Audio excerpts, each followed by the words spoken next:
নমস্কার, ভতেশ্বর study class চ্যানেলে তোমাদের স্বাগত। তোমাদের জন্য দারুণ সুখবর।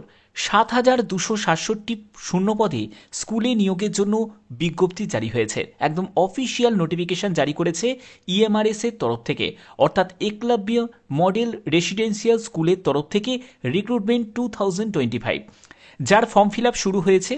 আজকের ভিডিওর মাধ্যমে তোমাদের কিভাবে অনলাইনে ফর্ম ফিল আপ করবে সেটাও তোমাদের দেখাবো। এবং এখানে তোমাদের বিভিন্ন পোস্ট আছে, যেমন টিচার পোস্টও আছে, ক্লার্ক পোস্টও আছে, আবার গ্রুপ ডি লেভেলের পোস্টও আছে। এখানে ন্যূনতম বয়স হচ্ছে 18 বছর আর ম্যাক্সিমাম বয়স হচ্ছে 40 বছর। 23শে অক্টোবর 2025 হচ্ছে আবেদনের শেষ তারিখ। বেতন লেভেল তোমরা দেখতে পাচ্ছ, যেহেতু এটা সেন্ট্রাল গভর্নমেন্টের চাকরি এবং যোগ্যতা হিসাবে তোমাদের মাধ্যমিক, উচ্চ মাধ্যমিক বা গ্র্যাজুয়েশন যোগ্যতার প্রত্যেক প্রার্থীরাই আবেদন করতে পারবে। এছাড়া তোমাদের আর কি কি ক্রাইটেরিয়া, কিভাবে আবেদন করবে, সম্পূর্ণ তথ্য অর্থাৎ A to Z তথ্য তোমরা পেয়ে যাবে আজকের এই ভিডিওর মাধ্যমে। তো চলো একদম অফিসিয়াল নোটিফিকেশনে চলে যাচ্ছি। তো দেখতে পাচ্ছ আমি পিডিএফটা ওপেন করে নিয়েছি।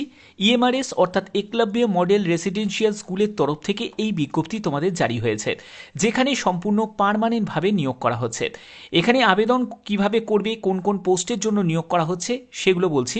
দেখো, প্রিন্সিপাল পোস্ট আছে, পোস্ট গ্র্যাজুয়েট টিচার পোস্ট আছে, তারপরে ট্রেন গ্র্যাজুয়েট টিচার পোস্ট আছে, হোস্টেল ওয়ার্ডেন আছে, যেখানে মেল ফিমেল বোথ ক্যান্ডিডেটই আবেদন করতে পারো, ফিমেল স্টাফ নার্সিং স্টাফ আছে, অ্যাকাউন্টেন্ট পোস্ট আছে, জুনিয়র সেক্রেটারিয়েট অ্যাসিস্ট্যান্ট আছে, আবার ল্যাব অ্যাটেন্ডেন্ট পোস্টও আছে। ঠিক আছে, এবং এখানে যতগুলো যে স্কুল আছে, যেগুলো ইএমআরএস মডেল যে স্কুল আছে, সেই সব স্কুলগুলোতে তোমাদের এই নিয়োগটি করা হচ্ছে। ঠিক আছে, এবং এখানে তোমাদের পরবর্তী কি বলা হয়েছে দেখো, এখানে 23শে অক্টোবর হচ্ছে আবেদনের শেষ তারিখ। এর মধ্যেই তোমাদের আবেদন করতে হবে সম্পূর্ণ অনলাইন মোডে। এখানে তোমাদের অ্যাপ্লিকেশন ফি, প্রসেসিং ফিস এগুলো কিন্তু সবই এখানে ডেসক্রাইব করা আছে, কেমন তোমাদের আবেদন মূল্য লাগবে, সম্পূর্ণ ব্যাপারটা ক্লিয়ার করা আছে। আমি যদি এখানে সরাসরি যদি ভ্যাকেন্সির ব্যাপারে চলে যাই, কোন কোন পোস্টের জন্য কত কি ভ্যাকেন্সি আছে সেই ডিটেলসটাতে চলে যাচ্ছি। দেখতেই পাচ্ছ তোমাদের ল্যাব অ্যাটেন্ডেন্ট পোস্টের জন্য দেখো এখানে টোটাল শূন্যপদ আছে হচ্ছে 146টি, জুনিয়র সেক্রেটারিয়েট অ্যাসিস্ট্যান্টের জন্য 228টি, এগুলো কিন্তু সবই নন টিচিং পোস্ট। ঠিক আছে, অ্যাকাউন্টেন্ট পোস্টের জন্য 61টি টোটাল শূন্যপদ আছে, তারপরে ফিমেল স্টাফ নার্সের জন্য 550টি শূন্যপদ আছে, হোস্টেল ওয়ার্ডেন পোস্টের জন্য ফিমেল সেখানে 289টি শূন্যপদ আছে, আর হোস্টেল ওয়ার্ডেন মেলের জন্য 346টি শূন্যপদ আছে। ঠিক আছে, এগুলো সবই তোমাদের নন টিচিং পোস্ট। এবং যারা যারা তোমরা টিচিং পোস্টের জন্য আবেদন করবে, দেখো ট্রেন গ্র্যাজুয়েট টিচারের জন্য এখানে শূন্যপদ দেওয়া আছে। তারপরে দেখো তোমাদের এখানে দেখো বেঙ্গলি সাবজেক্টে যারা তোমরা গ্র্যাজুয়েশন করেছো বা পোস্ট গ্র্যাজুয়েশন করেছো, ঠিক আছে, তারাও আবেদন করতে পারবে। এবং এখানে দেখো তোমাদের শূন্যপদ দেওয়া আছে। তো এখানে তোমাদের টোটাল যে শূন্যপদ, টোটাল শূন্যপদের জায়গাটা এখানে ক্লিয়ার করা আছে। দেখতেই পাচ্ছ 7,267 শূন্যপদে নিয়োগ করা হচ্ছে। এখানে যতগুলো পোস্ট আছে সম্পূর্ণ আলাদাভাবে টিচার এবং নন টিচার পোস্টগুলো দেয়া হয়েছে। ওকে, আচ্ছা, এর পরবর্তী আমরা চলে যাব কোন পোস্টের জন্য কি কি যোগ্যতা লাগবে। আমি যোগ্যতার ডিটেলসটাতে আমি চলে যাব। তার আগে তোমাদের দেখিয়ে দিই, যেহেতু তোমাদের অনলাইনে আবেদন করতে হবে, তোমাদের এখানে সেন্ট্রাল গভর্নমেন্টের চাকরি, তো সেন্ট্রাল সার্টিফিকেট তোমাকে অবশ্যই রেডি রাখতে হবে। যারা তোমরা এসসি এসটি থেকে বিলং করছো, ওবিসি থেকে বিলং করছো, পিডাব্লিউডি ক্যাটাগরি থেকে বিলং করছো, তোমাদের অবশ্যই তোমাদের সেন্ট্রাল ফরম্যাটের সার্টিফিকেট তোমাদের রেডি করতে হবে। এখানে দেখো তোমাদের ফরম্যাটগুলো কিন্তু এখানে দেওয়া আছে, এই ফরম্যাটগুলোই কিন্তু তোমাদের প্রয়োজন আছে। যারা যারা তোমরা আবেদন করবে, সেই আবেদন করার আগে অবশ্যই বলবো এই সার্টিফিকেটগুলো অবশ্যই তোমরা রেডি করে নাও। আর যাদের করা আছে তাদের তো কোনো সমস্যা নেই। এবার দেখো তোমাদের এখানে পরবর্তী কি বলা হয়েছে, আমি এখানে কোন পোস্টের জন্য কি কি তোমাদের শিক্ষাগত যোগ্যতা প্রয়োজন আমি সেই জায়গাটায় চলে যাব। তার আগে তোমাদের বলে দিই, এখানে এজ রিল্যাক্সেশন আছে। ন্যূনতম বয়স হচ্ছে 18 বছর আর ম্যাক্সিমাম বয়স হচ্ছে 40 বছর। এখানে মাথায় রাখবে যে বিভিন্ন পোস্টের জন্য বিভিন্ন রকম তোমাদের এজ লিমিট থাকবে, সব পোস্টের জন্য সমান এজ লিমিট কিন্তু নয়। এখানে এসসি এসটি যারা ক্যান্ডিডেট তারা বয়সে 5 বছর ছাড় পাবে, ওবিসি যারা ক্যান্ডিডেট আছো তারা বয়সে 3 বছর ছাড় পাবে। এছাড়া যারা পিডাব্লিউবিডি ক্যাটাগরি থেকে এই ভিডিওটা দেখছো তোমরাও আবেদন করতে পারো। ঠিক আছে, এবার চলো আমরা পোস্টের ব্যাপারটা জেনে নিই, কোন পোস্টের জন্য কী কী যোগ্যতা প্রয়োজন। দেখো, ল্যাব অ্যাটেন্ডেন্ট পোস্ট যেটি তোমাদের গ্রুপ ডি ক্যাটাগরির মধ্যে পড়ছে, এই ল্যাব অ্যাটেন্ডেন্ট পোস্টের জন্য আবেদন করতে গেলে তোমাদের 18 থেকে 30 বছরের মধ্যে তোমার বয়স হতে হবে। এসসি এসটি যদি হয়ে থাকো তাহলে 18 থেকে 35 বছর, আর ওবিসি যদি হয়ে থাকো তাহলে 18 থেকে তোমাদের 33 বছর হচ্ছে এজ লিমিট। এখানে যোগ্যতা হিসাবে তোমাদের মাধ্যমিক পাস যোগ্যতার সঙ্গে যদি তোমার সার্টিফিকেট বা ডিপ্লোমা থাকে ল্যাবরেটরি টেকনিক নিয়ে, তাহলে তুমি আবেদন করতে পারবে। অথবা তোমার যদি উচ্চ মাধ্যমিক যদি সায়েন্স ব্যাকগ্রাউন্ড নিয়ে পাশ করে থাকো তাহলেও তুমি আবেদন করতে পারবে। ঠিক আছে, যে কোনো একটি তোমাদের কোয়ালিফিকেশন হলেই অ্যাপ্লাই করা যাবে। জুনিয়র সেক্রেটারিয়েট অ্যাসিস্ট্যান্ট এই পোস্টের জন্য যদি আবেদন করতে চাও, তোমার এখানে যোগ্যতা হলো উচ্চ মাধ্যমিক পাস। এখানে তোমাদের ইংলিশে টাইপ করতে হবে, অথবা তুমি হিন্দিতেও টাইপ করতে পারো। যদি হিন্দিতে টাইপ করো 30টি শব্দ প্রতি মিনিটে টাইপ করতে হবে, আর যদি তুমি ইংলিশে টাইপ করো সেখানে 35টি শব্দ প্রতি মিনিটে টাইপ করতে হবে। এখানে তোমাদের বয়স 18 থেকে 30 বছর। এসসি এসটিরা বয়সে 5 বছর ছাড় পাবে, আর ওবিসিরা বয়সে 3 বছর ছাড় পেয়ে যাবে, যেরকম গভর্নমেন্ট রুলস অনুযায়ী ছাড় পায়। এখানে অ্যাকাউন্টেন্ট পোস্ট যেটা তোমাদের নন টিচিং পোস্ট, এই পোস্টের জন্য তোমাদের সেই 18 থেকে 30 বছরের মধ্যে তোমাদের এজ লিমিট আছে। এখানে যারা যারা তোমরা বিকম পাস করেছো তারা প্রত্যেকে আবেদন করতে পারো।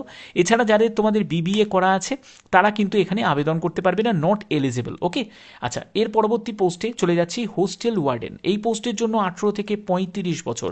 এসসি এসটি যদি হয়ে থাকো তাহলে 18 থেকে 40 বছর হয়ে যাবে, আর তুমি যদি ওবিসি ক্যাটাগরি থেকে হয়ে থাকো 18 থেকে 38 বছর হয়ে যাবে।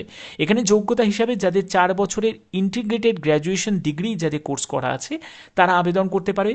এছাড়া তোমাদের যদি ব্যাচেলার ডিগ্রি যোগ্যতা থাকে তাহলেও আবেদন করতে পারবে। ফিমেল স্টাফ নার্স এই পোস্টের জন্য তোমাদের বিএসসি অনার্স যদি নার্সিং নিয়ে করা থাকে আবেদন করতে পারে, বা বিএসসি নার্সিং নিয়ে যদি তোমাদের রেগুলার কোর্স করা থাকে তাহলেও আবেদন করতে পারো। এছাড়া তোমাদের যদি জিএনএম এইসব কোর্স যদি করা থাকে এবং 2-2.5 বছরের তোমার যদি এক্সপিরিয়েন্স থাকে 50 বেডেড কোনো হসপিটালে কাজ করার, তাহলেও তুমি আবেদন করতে পারবে।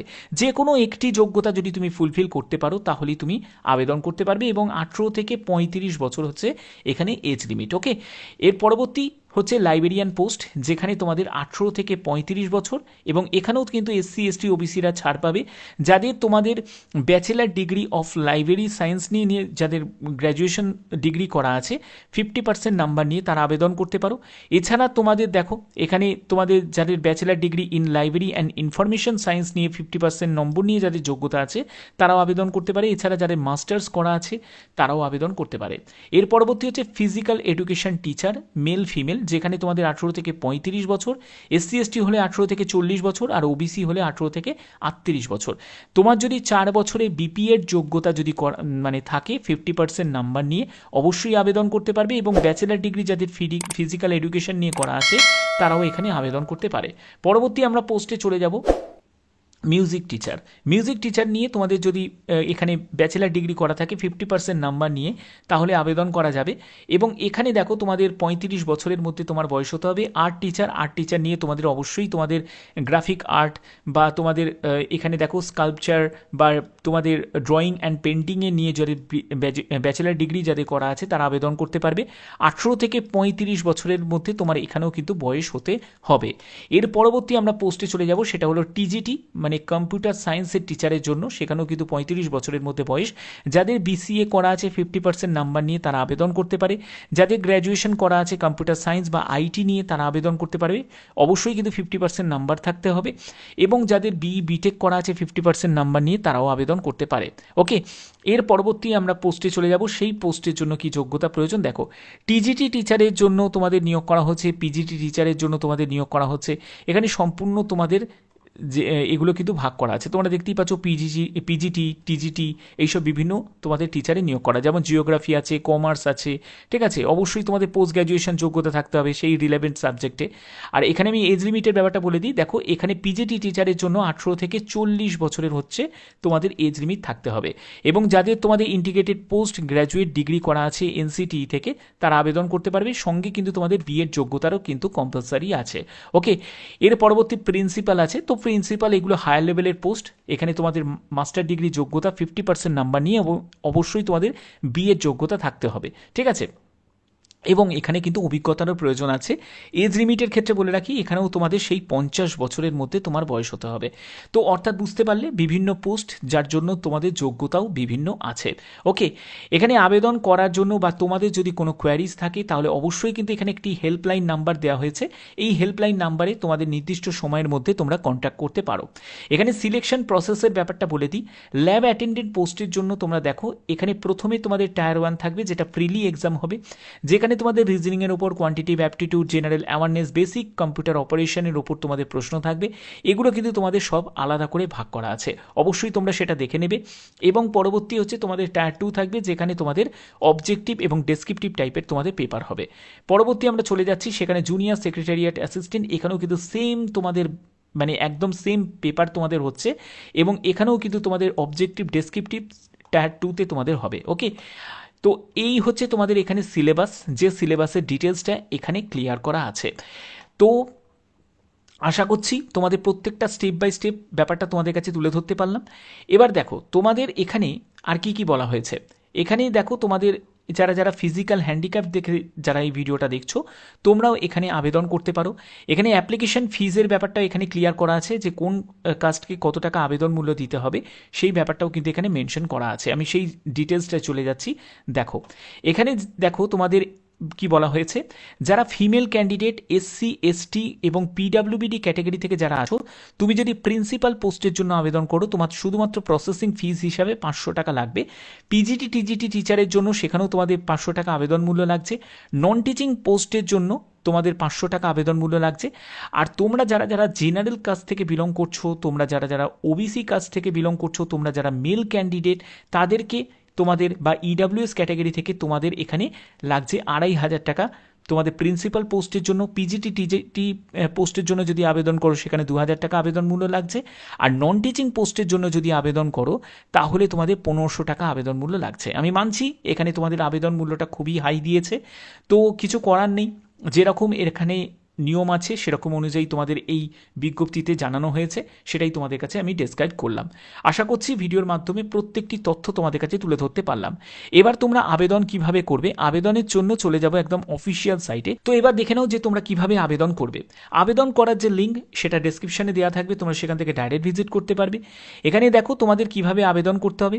যারা যারা নতুন ইউজার আছো, যারা নতুন রেজিস্ট্রেশন করছো, তাদের এখানে গিয়ে ক্লিক করতে হবে। এখানে ক্লিক করলাম। ক্লিক করার পরে তোমরা এখান থেকে পিডিএফটাকে ডাউনলোড করে একবার দেখে নিতে পারো, অ্যাডভার্টাইজমেন্টের ডিটেলসটা। তারপরে তোমাদের এই চেকবক্সে ক্লিক করে ক্লিক হেয়ার টু প্রসিড, এই অপশানে তোমাদের ক্লিক করতে হবে।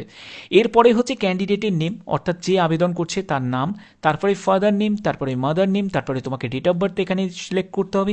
তোমার জেন্ডার এখান থেকে সিলেক্ট করে নেবে। তোমার এখানে আইডেন্টিটি টাইপ হিসাবে তুমি পাসপোর্ট হতে পারে, প্যান কার্ড হতে পারে, ভোটার আইডি হতে পারে, ড্রাইভিং লাইসেন্স হতে পারে, যে কোনো একটি তুমি এখান থেকে কিন্তু চুজ করতে পারো।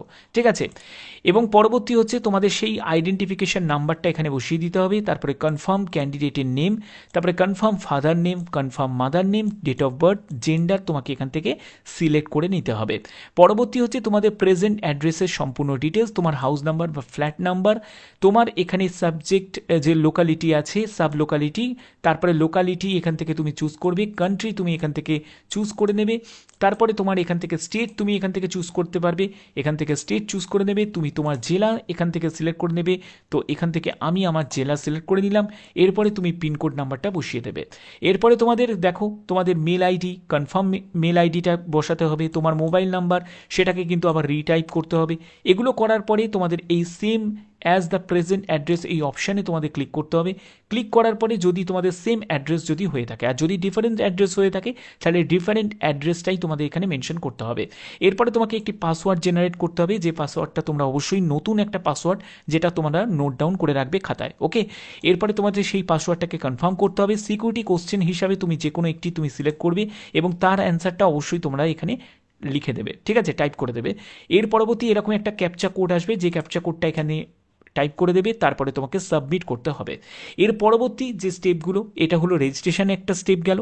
এর পরবর্তী যে স্টেপগুলো, সেই স্টেপগুলোতে কিন্তু তোমাকে পরপর তুমি আবেদন করতে পারবে, যদি এই স্টেপগুলো তুমি ফলো করো। আশা করছি এই ভিডিওর মাধ্যমে সম্পূর্ণ স্টেপ বাই স্টেপ তথ্য তোমাদের কাছে তুলে ধরতে পারলাম। যদি ভিডিওটা ভালো লাগে, অতি অবশ্যই বলবো ভিডিওটাতে একটি লাইক করবে, চ্যানেলটাকে সাবস্ক্রাইব করে রাখবে, বেল আইকনটাকে অল করে রাখবে। এখনের মতো এটুকুই, ধন্যবাদ।